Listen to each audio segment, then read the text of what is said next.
2 अगस्त 1981 की तारीख, आधी रात से ठीक पहले की बात है। प्रिमरोज नाम का एक मालवाहक जहाज मुर्गी का चारा लेकर बांग्लादेश और ऑस्ट्रेलिया के बीच सफर कर रहा था।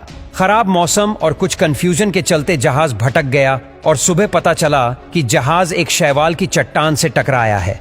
सूखी जमीन देखकर जहाज के कैप्टन को हिम्मत मिली।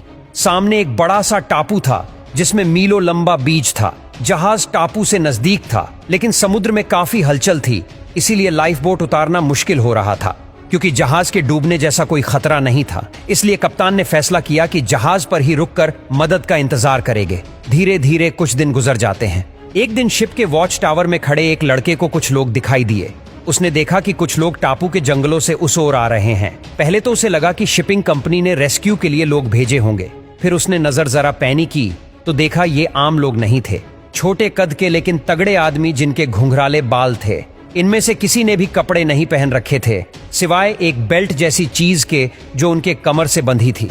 साथ ही इन लोगों ने भाले और धनुष तीर पकड़ रखे थे जिन्हें वो हवा में लहरा रहे थे। उसी वक्त वहां से कोसों दूर हांगकांग में रीजेंट शिपिंग कंपनी के ऑफिस में फोन की घंटी बजी। फोन उठा। सामने से कप्तान की कांपती हुई आवाज आई। 50 के आसपास जंगली लोग लकड़ी की नाव से जहाज पर हमला करने आ रहे हैं। शाम तक ये शिप पर चढ़ जाएंगे, कोई नहीं बचेगा। जल्दी हेलीकॉप्टर भेजकर हथियार गिराओ। इस बातचीत से ऐसा लग रहा था मानो 18वीं सदी का कोल 20वीं सदी को आ गया हो। लेकिन इसका कारण भी था। जिस टापू के किनारे प्रिमरोज रुका था, उस टापू पर सदियां कभी बीती ही नहीं थी। फिलहाल ये कोल आते ही कंपनी ऑफिस में हंगामा मच गया।